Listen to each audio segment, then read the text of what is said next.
Welcome to the Calm the Storm, the Whimsy podcast, where we explore transformative ideas and practices from Kent and Heather McKean's The Metanoia Method.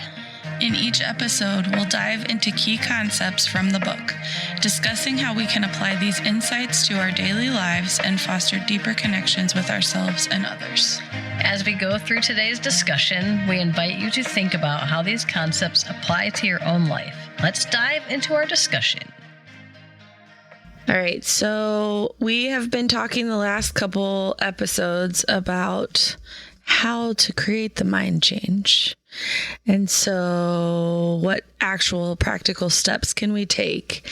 And so this chapter has us create a PaNE CuRe list. And it says, with the Metanoia method, we don't run from the past, we change it. Memory is a function of the mind. How you hold memories is unique to your perception. So the PaNE CuRe list is listing past negative experiences and current realities. So it had us list, I'm trying to see. Okay, well, before I get there, was there anything that stuck out to you guys before we get to page 299? One moment. Okay. While you're looking, I'll just read this. The brain chemicals dopamine, serotonin, oxytocin, and endorphins are the foursome partially responsible for feelings of happiness. Neurotransmitters such as cortisol, glutamate, and what is that word? Norepinephrine? Is that what it is? And where are you at? Yeah. She's on page 298 in the first paragraph. Is that the right word? That doesn't feel right. I think it's norepinephrine. It's epinephrine, right? Norepinephrine. Good job. I think you're right. Epinephrine. I had to just get one of those pens this week. Oh, yeah. Are attributed to anxiety, sadness, and depression. Your thoughts produce hormones and chemicals in your body, which leads to emotions and behavior. For instance, if you choose to focus on something that brings you joy, you actually produce more of the happy hormones. We can actually hack our happiness.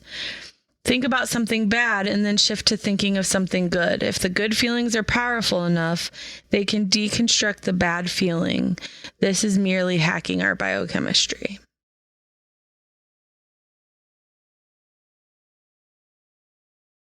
And then it talks about what all the different, so dopamine is created to give you a surge of reinforcing pleasure when you feel proud of yourself or have achieved a goal.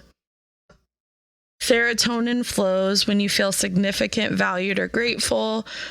Oxytocin, referred to as the cuddle hormone, creates intimacy, enhances trust, and strengthens relationships. And endorphins help to alleviate anxiety. So it says, God created our brains and bodies to work in perfect harmony.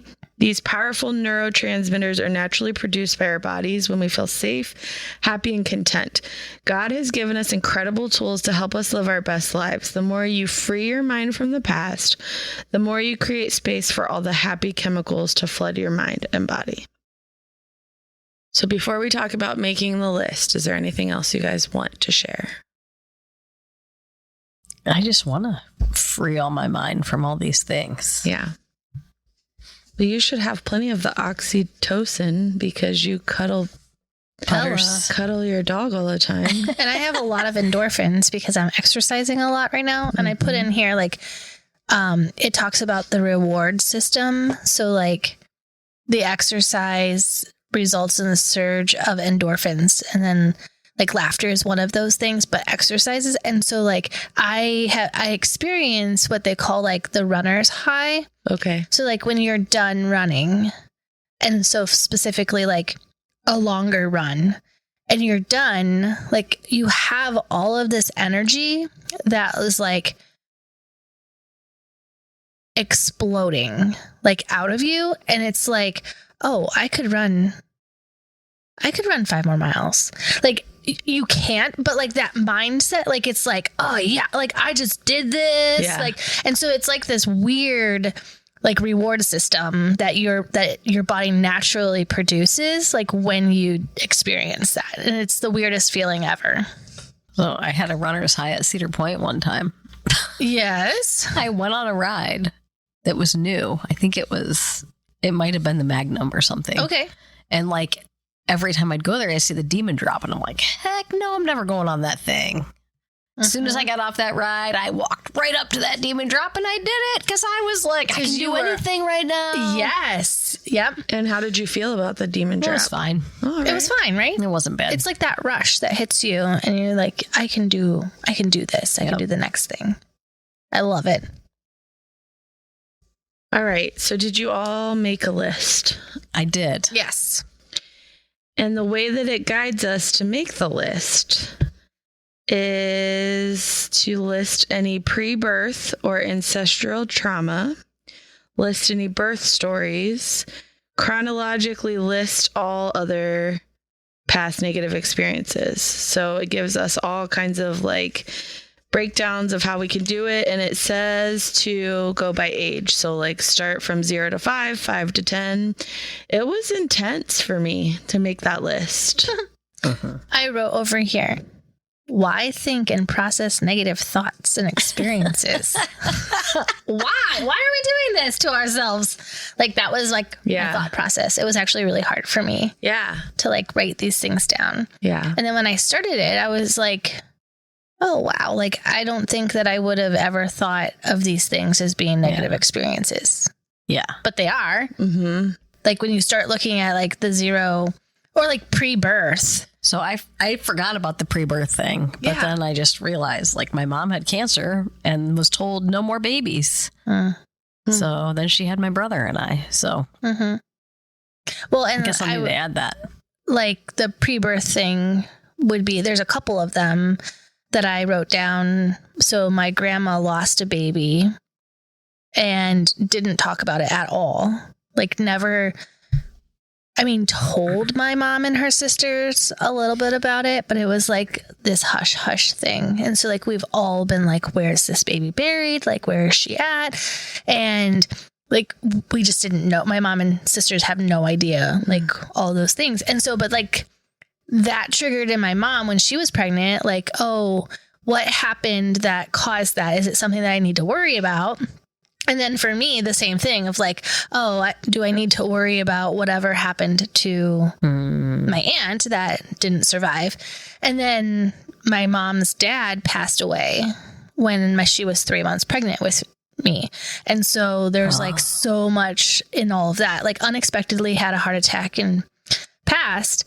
And so we always talk about like, oh, I was the worst baby and I cried all the time, but I probably cried because my mom cried for all 9 months of being pregnant with me. Right. And I just didn't know any different. Like that was how and so they always laugh like, oh, she's such a crybaby, but like, how much did that affect me? Yeah. So. Yeah. Well, you were telling me about that a little bit. And it just made me think about how I'm always like joking about Grant.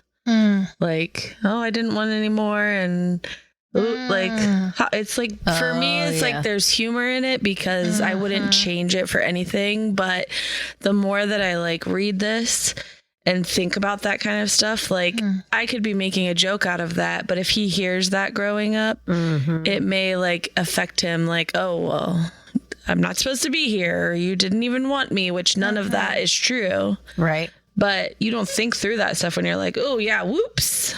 You know, and like subconsciously even. So it might not even be something that he's like in the forethought of his mind. Yeah. But subconsciously he's heard that or whatever. And so then that's there. Yeah. It's such a weird. There's so much. Why are we thinking about these things? I'm just kidding. I think this is why I did this book and then I'm like, okay, wrote my list. I'm like, yeah, I don't really know what to do with it. And then I just kind of set it aside because I had learned a lot of things that helped, but I never really processed any of this. I wrote it down. Yeah. And so in the last episode, we do talk, we'll talk about the suggestions they make of how to handle it and how we all feel about that. But what else did you run into when you were listing your pain cure list? Well, I remembered my sister always told me I was born with a tail. My whole life, she tried to convince me I was born with a tail. Did you write that down? Yeah, I think I did. Is that trauma? Yeah, it is trauma. I don't have a tail, but she tried to make me believe that something was wrong with me. Oh, sister. She thought it was funny, and like she legit tried to convince me that they had to remove a tail. Did it work? Did she convince you? I mean, there was times I'm like, huh, when I was little, but no. Wow, that is not the example I was expecting to come from this. She listens to this, she's like, really? A tail. A tail? My gosh. Yep. And then we moved from my childhood home. That was huge for me. Mm-hmm. And I don't know. I messed up from that because that was like my safe haven. That was the house I grew up in. And I had to leave and go to a new house that was a little creepy and I thought was haunted, to a new school and all the things. The house was a cool house. It was an old house with a pool and it was awesome, but it was a little creepy. So, I mean, for me, there's definitely like loss of babies and then like birthing trauma. So with Grant, it was pretty traumatic when he was born. And then there was also a lot of moving around for me, or like, you know, my parents going through divorce. There's a lot that comes with that. So, but I guess I didn't realize like how many things would just instantly pop in my head, even from like 0 to 5. Like things that I maybe don't remember, but I know about, or so like I didn't have any window of time where I didn't remember something to write down. There's a lot that you don't even think could affect you, but it does, even if it is just the way your brain functions about something or how you respond to something. I don't know. And then there's things that I also thought made me mad, but they're actually like sad and like a sense of loss more than like anger. But none of that. So it says when we're making the list, it says give the memory a short title and then list 2 or 3 emotions, feelings, or sensations generated by this memory. Also rate this memory's emotional intensity next to the title using a scale of 0 to 10, with 0 being you feel nothing and 10 being the worst feeling as if it's happening right now. So like making me sit and think about what actual emotions and feelings are associated with that was kind of eye-opening for me because to see what actually is bothering you in those moments. So I wrote in one of these things that my dog got hit by a car, and I forget about that. And I forget that, that was probably trauma that created in me that I don't like or want animals. And so like you never even think of that. I actually grew up with a lot of animals and I just didn't like them. And I didn't know why, but it's possible. I was really young. I was probably like 5 and my dad was like putting up a fence and one part of it was down and he forgot that it was down and let the dog out. And like my mom and I weren't home. So like it was a very traumatic experience. And so like I never would have thought that that's probably where all of that stems from. And along with that was the time that my grandma told me to run from the dog. Yeah. And so like there's a lot of things that I'm like, that's probably why I don't want anything animals to do with it. Yeah. We both have animal trauma. Weird. Like, what in the heck? So if the things on your pain cure list were completely eradicated and something new and wonderful replaced each one, how different do you think your life would be? I mean, it would be different, but this is the only piece that I really struggle with because I don't completely understand if we're replacing the memories, it feels kind of fake to me. I agree. That's where I like kind of stopped because I'm like, Yeah. But then I had gone to see Jeannie and we Okay. talked through something that I was dealing with. And the way she did it helped me so much. And I wasn't like holding on to that anymore. So I'm like, Well, what did she do? Well, I was dealing with this issue and I was very frustrated and angry, and it was like all consuming my thoughts. So I guess you don't have to give specifics, but just how did she replace it in a way that made you feel better? She made me. Okay. I'm trying to remember exactly because I'm not good at that. But she was There doing. must be a reason why. Yeah. She was doing EDMR and Metanoia together. So, like, she Okay. would have me revisit the memory and how did it make me feel? And then I would tell her. And then I would pause and, like, think about it. And they're like, so why are you feeling this way? Well, I felt like I wasn't good enough as a kid, or I never got the opportunity to do certain things as a kid.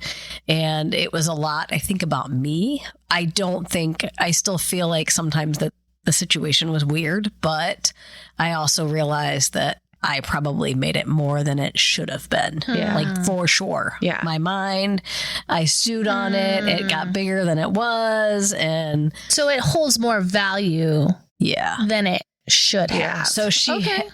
we would talk about it, and then she'd give me a pattern interrupt, which we'll talk about, and then I would go back to it. So now how do you feel? So she had to do that like probably 6 or 7 times. We had to talk through it before I didn't feel like I was still angry. Okay. And it like seemed like it wasn't that big of a deal. So it doesn't really change the memory. It changes the emotions attached to the I memory. think so. Okay. Yeah. Because I was having trouble with this part too, Yeah. because it does feel fake Yeah. if I'm changing the memory. Yeah. But the emotion makes more sense to me. Yeah. Because we can choose Because we our can emotions. choose our emotions. Yeah. And the other part of it that was hard for me is, and I know she says this in the beginning of the book, but there is a part of me that says, like, without these things, I don't know who I would be. Yeah. Like, you know what I'm saying? So, Yeah. like, I kind of like who I am. Yeah. So it's not, so I wouldn't be like, oh, this is defining of me, Right. but they're kind of mine. And yeah. it's kind of me. And so then I struggle with that because, she said, like, in the beginning, like, the whole situation where the abuse. abuse was happening and the lady said, oh, this is good. I can tell my story or whatever. And so, like, it's not that way, but it's kind of that way. Yeah. So I don't know. Because I don't believe that that's true. Yeah. That it's good and is part of your story. And so that, but like, God's going to use this. Yeah. I do believe that God uses us Yeah. for those, but like to change my memory. But the emotional part of it, I think that Yeah. is interesting. So maybe I guess if I were to answer this question in the way that we just defined all of that is how different would my life be? Is just maybe I wouldn't hold like all of those emotions and triggers would not have the same kind of power over me or like the effect on people around me because I'm holding on to something so tight, and the emotion I felt or like the way that it changed my life because I never really processed it right. That now people who are not doing the same thing are triggering me like they're doing the same things. Right. Because you allowed that to have power versus you having the power Yeah. to be able to emotionally withstand that. Like, Yeah. you're giving the situation power. Yeah. So I mean, we all are. Yeah, I don't mean right. you specifically. No, but yeah.